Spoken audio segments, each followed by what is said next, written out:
नमस्कार। ग्रहों की गोचरीय स्थिति पर रेगुलर वीडियो पाने के लिए साप्ताहिक राशिफल, मासिक राशिफल, त्रैमासिक राशिफल और ग्रहों के बाकी गोचर पर भी रेगुलर अपडेट्स पाने के लिए, जिसके हिसाब से आप अपने जीवन में थोड़ी गाइडेंस प्राप्त कर सकें, इसके लिए मेरे चैनल को अवश्य सब्सक्राइब करें।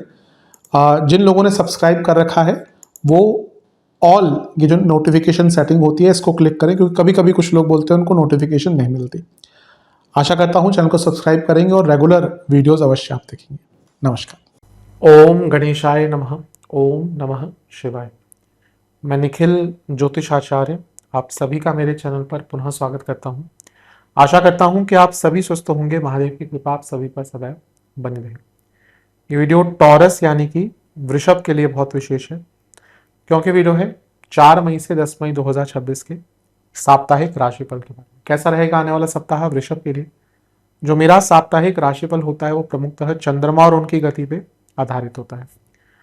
चंद्रमा बहुत विशेष ग्रह है, चंद्रमा की विशेषताएं तो बहुत है, लेकिन जब हम साप्ताहिक राशिफल की बात करते हैं तो पहला तो उनकी तेज गति, फिर उनका मन का कारक होना, और फिर उनकी क्वालिटी की वह जिस भी भाव राशि ग्रह आदि के साथ संबंध संपर्क साधते हैं अपने गोचर में, उनको बहुत ही एक्टिवेट कर देते हैं। इन सभी कारणों से चंद्रमा का जो गोचर होता है वो बहुत विशेष बन जाता है। चंद्रमा के गोचर के कारण हमारे मन, मस्तिष्क, विचार, स्वभाव, सोचने के तौर तरीके, दृष्टिकोण, हर चीज पर डायरेक्ट इम्पैक्ट पड़ता है और उसको समझने के लिए साप्ताहिक राशिफल बहुत विशेष होता है।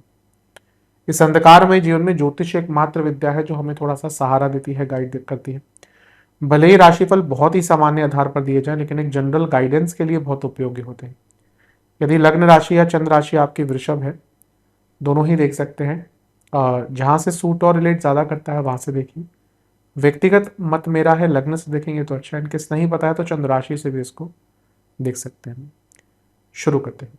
चंद्रमा आपके अष्टम भाव में आ जाएंगे, लेकिन ये 4 मई को नहीं होगा। 4 मई को पूरे दिन चंद्रमा वृश्चिक में रहेंगे और वो हम कवर कर चुके हैं, तो हम उनकी अगली मूवमेंट से ही शुरू करेंगे साप्ताहिक राशिफल को। 5 मई को सुबह 11 के आसपास चंद्रमा अष्टम में आ जाएंगे धनु में, और 8 मई सुबह के 1 बजे तक यानी कि 1 AM तक वहीं पर रहेंगे। अष्टम के चंद्रमा बहुत अच्छे तो नहीं माने जाते, लेकिन कुछ अच्छा प्रभाव तो होता ही है। पहले अच्छी चीजों की बात कर लेते हैं। तीसरे घर के स्वामी जब अष्टम में जाते हैं तो व्यक्ति कुछ रिस्क ले सकता है, यानी कि कुछ बदलाव करने की चेष्टा उसके अंदर रहती है। ये अच्छी चीज है, क्योंकि हमेशा तो हम वो बदलाव वाले जोन में नहीं रहते ना। गुरु का प्रभाव है जो लाभेश है, और गुरु धन स्थान में बैठकर देख रहे हैं। ये अपने आप में अंकित कर रहा है कि अचानक से बड़े धन की प्राप्ति हो सकती है, स्पेकुलेटिव मार्केट आदि से लाभ हो सकता है। और जहां बृहस्पति लाभेश हैं, चंद्रमा त्रियेश हैं, दोनों काम त्रिकोण के स्वामी हैं, तो इनका समसप्तक होना यानी कि इच्छाओं की पूर्ति, सडनली आपको आपकी कोई इच्छा पूरी हो सकती है। जब हमारी इच्छाएं पूरी होती है तो हम प्रसन्न महसूस करते हैं। केतु का प्रभाव भी है और शनि का प्रभाव भी है। अब शनि केतु अष्टम चंद्रमा साधनाओं के लिए, आत्ममंथन के लिए, अपने आप को समझने के लिए सबसे अच्छा टाइम। अगर आप अपने आप को समझना चाहते हैं, अपनी गलतियों को, अपनी कमियों को, अपनी खामियों को, अपने पॉजिटिव्स को, अपनी खूबियों को, अच्छा टाइम। हम अपने आप को नहीं समझ पाते जीवन पर्यंत, लेकिन दूसरों को समझने की कोशिश करते हैं। अपने आप को समझिए। हर शास्त्र, हर गुरु, हर धर्म गुरु जो सच में कुछ जानते हैं वो आपको यही बोलेंगे कि अपने आप को जानिए। अहम ब्रह्मस्मि, हम ही ब्रह्म का स्वरूप है। ब्रह्म क्या है, ब्रह्म जानना बहुत बड़ी बात है। खैर टॉपिक से ज्यादा हटेंगे नहीं, लेकिन ये टाइम है कि जहां पे आपको अपने बारे में समझना है, अपने आप को एक नया रास्ता दिखाना है।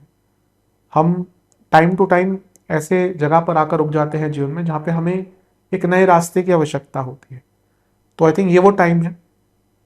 केतु और शनि का प्रभाव व्यक्ति को बहुत डीप लेके जा सकता है, और अष्टम भाव तो कभी कभी बैठ के ना अपने साथ ही टाइम बिताना चाहिए। टाइम आपका सबसे अच्छा है उसके लिए।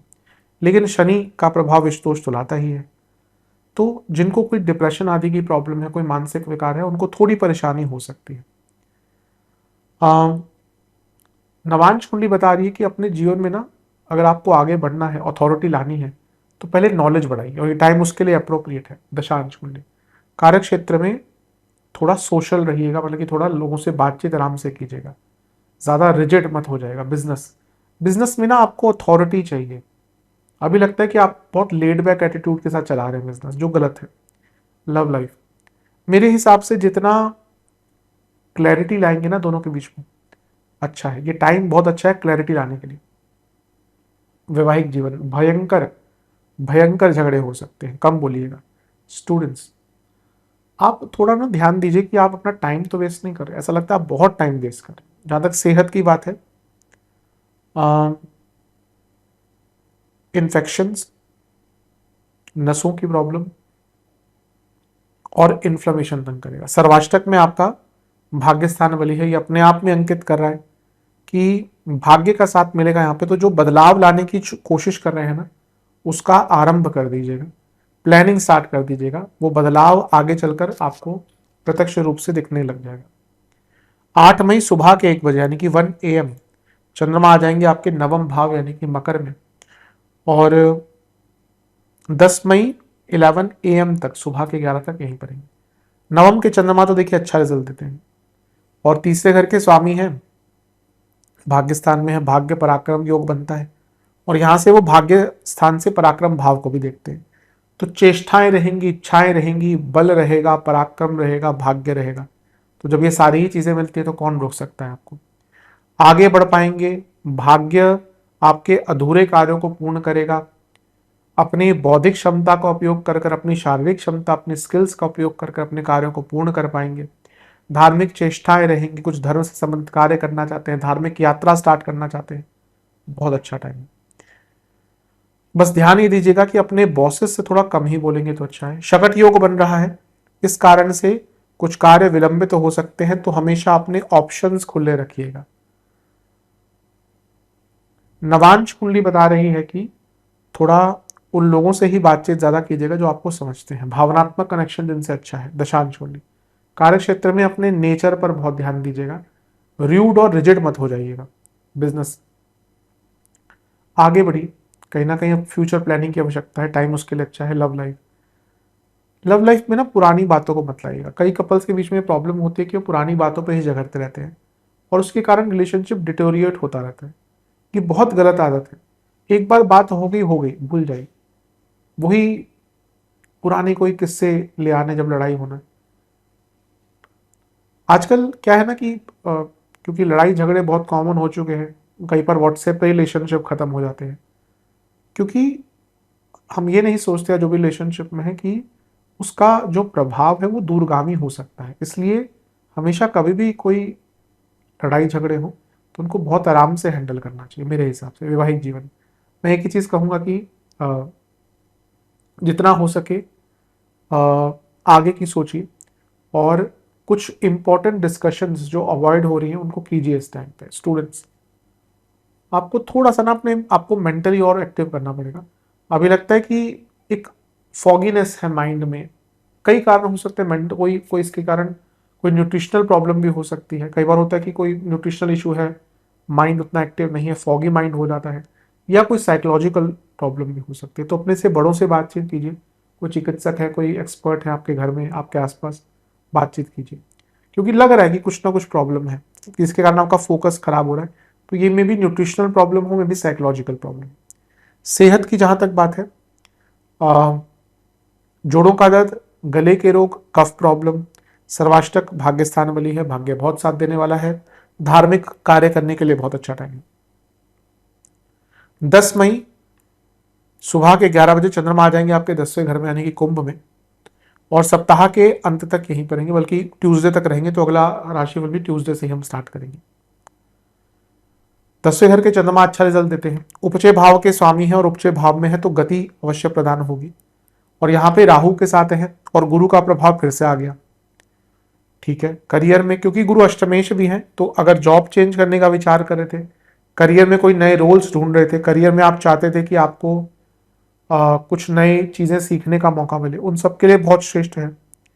और इसके साथ ही अगर देखें तो विदेश में अगर आप जॉब ढूंढते हो तो उसके लिए भी अच्छा है। चंद्रमा तीसरे घर के स्वामी है, तो कुछ नया सीखने के लिए, नई स्किल्स सीखने के लिए बहुत अच्छा टाइम है। और गुरु क्योंकि लाभेश है, तो कोई पैसे से भी आपका काम अटक रहा था, पैसे का काम अटक रहा था, उसको भी पूर्ण करने के लिए बहुत अच्छा टाइम। तो देखा जाए तो ये जो समय है आपका ठीक है, लेकिन 10वें घर में ग्रहण दोष लग रहा है, तो कार्य क्षेत्र में फोकस की कमी रहेगी, कॉन्फिडेंस की कमी रहेगी, गलतियां होने की जो संभावना है वो बहुत बढ़ जाती है इस टाइम पे। तो अपने कार्य पर थोड़ा नियंत्रण रखिएगा, किसी की बातों में बहुत मत आइएगा, और जो भी करे ना वो सेंस ऑफ क्लैरिटी और सेंस ऑफ प्रैक्टिकलिटी के साथ कीजिएगा। नवांश मुरली बता रही है कि जितना हो सके गाइडेंस लीजिए। ये टाइम है जहां पे आप गाइडेंस अगर लेंगे ना तो आपके बहुत डाउट्स क्लियर हो जाएंगे। दशांश मूल्य कार्य क्षेत्र में बड़ा काम मिल सकता है, जॉब चेंज का योग है, जैसे मैंने कहा था। बिजनेस में भी कोई बड़ा नाम, बड़ा बड़ा कॉन्ट्रैक्ट, बड़ा काम मिलता हुआ दिख रहा है। Love life, I think long term चीजों पर काम कीजिए। आजकल रिलेशनशिप में क्या होता है ना कि सबको स्पार्क चाहिए होता है, कि रोज बहुत एक्साइटमेंट हो, नहीं हो सकती। ह्यूमन नेचर है ही नहीं वैसा, क्योंकि हाई स्लो होते हैं ना, हाई होता है कि आप हमेशा तो एक्साइटेड नहीं फील कर सकते ना। आजकल रिलेशनशिप ब्रेक हो जाते हैं क्योंकि कहते हैं स्पार्क नहीं है। कहां से आएगा स्पार्क? कोई स्पार्क प्लग तो ना लगा व्यक्ति के अंदर। तो हमेशा लॉन्ग टर्म सस्टेनेबिलिटी पर ध्यान देना चाहिए। इसलिए रिलेशनशिप कभी भी एक्साइटमेंट में आकर, कभी भी एकदम ओवरवेल्म होकर नहीं स्टार्ट करने चाहिए। तभी आजकल रिलेशनशिप शुरू बाद में होते हैं, खत्म पहले हो जाते हैं। तो आई थिंक आप अगर रिलेशनशिप में हैं तो सस्टेनेबिलिटी पर काम कीजिए। वैवाहिक जीवन ठीक है, सब कुछ अपने लाइफ पार्टनर के भाव के बारे में, अपने लाइफ पार्टनर से थोड़ा टच में रहिए। आई थिंक मे बी वो कई ऐसी बातें हैं वो आपको बता नहीं रहे, तो कभी कभी होता है कि यही पूछ लेना कि कैसे हैं, हाल क्या है आपका, कोई प्रॉब्लम तो नहीं है। ये भी बहुत बड़ी बात होती है। प्रॉब्लम ये होती है क्योंकि आफ्टर सम टाइम बहुत सरफेस लेवल की बातें स्टार्ट हो जाती है किसी भी रिलेशनशिप में। इसलिए दोस्तों से जो बातचीत होती है ना, आप कभी भी देखिए, स्पेशली जब हम थोड़े से बड़े हो जाते हैं, मतलब कि अपने काम में इन्वॉल्व हो जाते हैं, तो जब हम अपने दोस्तों से 2 महीने बाद, 3 महीने बाद बात करें तो एकदम बहुत अच्छा महसूस करते हैं, क्योंकि उनसे हम ऐसी बातें कर लेते हैं जो हम नहीं नॉर्मली किसी से कर सकते। एक भावनात्मक भी होता है, शरारतें भी होती है, सब कुछ होता है। तो आई थिंक पति पत्नी में भी थोड़ा सा ना एक एक दूसरे के भावनात्मक नजरिए को समझने का प्रयत्न करना चाहिए। टाइम उसके लिए बहुत अच्छा है। जानने की कोशिश कीजिए कि क्या प्रॉब्लम है, कुछ प्रॉब्लम है कि नहीं है, कुछ है तो क्या प्रॉब्लम है। आप सॉल्व नहीं कर सकते, सुन तो सकते हैं। कभी कभी होता है, आज की डेट में ऐसा है ना कि व्यक्ति को कोई सुनने वाला ही मिल जाए ना, उसकी प्रॉब्लम सॉल्व हो जाती है। मतलब कि प्रॉब्लम सॉल्व क्या हो जाती है, उसको मन हल्का हो जाता है। आजकल लोग सुनाने के लिए आतुर है, हर हर व्यक्ति भरा पड़ा होता है बातों से कि मुझे ये बोलना है, मुझे ये बोलना है। सुनने वाले लोग बहुत कम रह जाते हैं। अगर आपके आसपास कोई है व्यक्ति जो आपकी बातों को सुनता है, वैल्यू देम। बहुत रेयर होते हैं, हर कोई व्यक्ति अपनी कहानी सुना के चले जाता है। पर अगर आपके आसपास कोई व्यक्ति है जो टाइम निकाल के आपकी बातों को सुनता है, उनको वैल्यू कीजिए। रेयर होते हैं ऐसे लोग। स्टूडेंट्स, मेरे हिसाब से थोड़ा ग्रुप स्टडीज पर ध्यान दीजिए। सेहत की जहां तक बात है, जितना हो सके आप बाहर का खाना अवॉइड कीजिएगा। लोअर बॉडी में दर्द हो सकता है, इन्फेक्शन तंग कर सकता है, ब्रीदिंग इश्यूज तंग कर सकते हैं। सर्वाष्टक में आपका भाग्य स्थान ही बली है। मेरे हिसाब से ये हफ्ता भाग्य साथ देगा, लेकिन जितना टाइम मैनेजमेंट और जितना वर्क मैनेजमेंट पर ध्यान देंगे उतना अच्छा रहेगा। उपाय के स्वरूप में काली माता को 2 सरसों के तेल के दिए अर्पण कीजिएगा। आशा करता हूँ वीडियो काम आएगा। चैनल पर नए सब्सक्राइब कीजिए, वीडियो को लाइक कीजिए। मिलता हूँ अगली वीडियो में, तब तक के लिए ओम नमः शिवाय।